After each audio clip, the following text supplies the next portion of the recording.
On va parler de boxe, de la famille Gatti maintenant. Le nom Arturo Gatti, si vous avez aimé la boxe dans les années 2000, vous le connaissez, un grand combattant né à Montréal, québécois.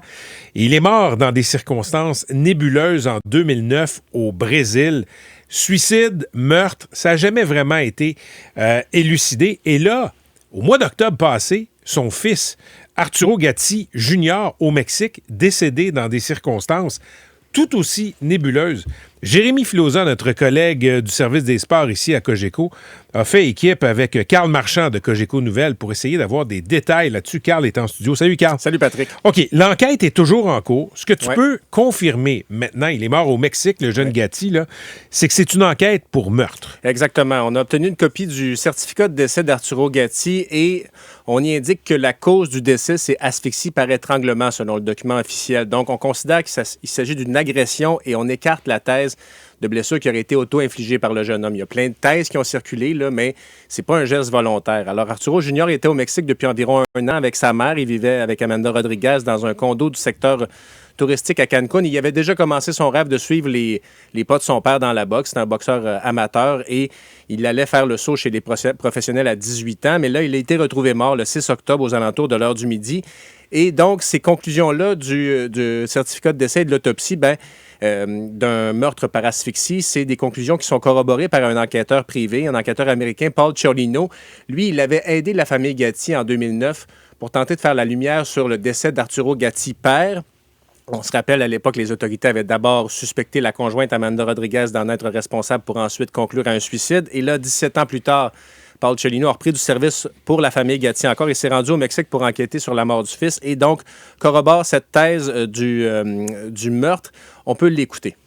I interviewed the doctor who did the autopsy, and that is his professional opinion, as well as 3 or 4 of his colleagues who he had verify his work. Alors, j'ai interviewé le docteur qui a fait l'autopsie. C'est son opinion professionnelle et celle de plusieurs collègues qui ont vérifié son travail. Donc, que c'est un décès par strangulation et qui est lié à un homicide. Donc, sur le rapport du coroner que tu as obtenu, Carl, avec Jérémy Filosa, on parle pas de suicide. Parce que quand la nouvelle est sortie au mois d'octobre, c'est ce qui était soupçonné. Il y avait plusieurs idées qui soupçonnaient. Le jeune avait le mal du pays, semble-t-il, voulait revenir à Montréal, mais là, c'est écarté par les autorités. OK. L'autre aspect, c'est que la conjointe de Gatti, mère de l'enfant, a été soupçonné, n'a jamais été condamné, mais encore là, il y avait... on n'était pas sûr que c'était une pendaison ou un meurtre dans le cas d'Arturo Gatti Senior. Et là, la mère, la même femme, est dans le décor du suicide, entre guillemets, de son fils. Oui, bien là, le décès survient alors qu'elle réside au Mexique avec son fils, mais la police n'a aucun suspect pour l'instant qui a été interpellé dans cette affaire-là. Ça, il faut le mentionner. Mais les deux habitaient ensemble. Les deux habitaient ensemble.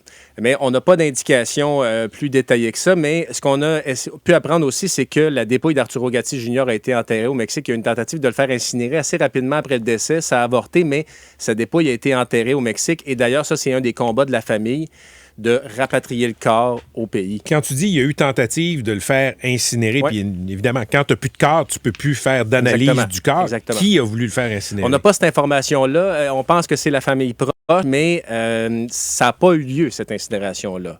Sauf que là, ce qui est arrivé, c'est que le corps est maintenant enterré au Mexique. On peut imaginer les complications pour la famille qui veulent le ramener. Puis le nom Gatti, tu le disais, là, c'est gravé dans la mémoire des Québécois depuis longtemps parce que... Il y a des amateurs de boxe Des amateurs partout, de boxe. Là, le Québec avait adopté ce nom-là parce qu'on se rappelle des combats contre Mickey Ward 2002-2003. Puis le décès très nébuleux d'Arturo Gatti père. Donc toute une saga qui avait suivi la succession. Et là, c'est un combat qui n'est pas terminé pour la famille parce qu'évidemment, on veut essayer de rapatrier le corps ici. Puis il y a des démarches qui ont été entreprises auprès des autorités mexicaines pour avoir un peu plus de détails parce que c'est très difficile à voir l'heure juste. Puis on comprend qu'avec la situation au Mexique, c'est peut-être pas un dossier qui est au-dessus de la ville. Et Carl, si c'était un film, on dirait que c'est exagéré. C'est-à-dire que le père meurt dans des circonstances nébuleuses en 2009 et en 2025, le fils meurt dans des circonstances nébuleuses. Puis c'est un rappel aussi, moi ça m'a un peu glacé le sang quand j'y ai pensé, mais Gatti Junior, là, il était dans la maison quand son père est mort au Brésil. Il était dans l'appartement. Il était un bébé. Il avait là, 10 mois à ce moment. Il avait 10 mois à ce moment-là, mais c'était un destin tragique, évidemment. Carl, merci. On espère qu'on aura plus de détails là-dessus dans les prochaines semaines. 8h17, petite pause, 30 secondes. On est de retour dans quelques instants.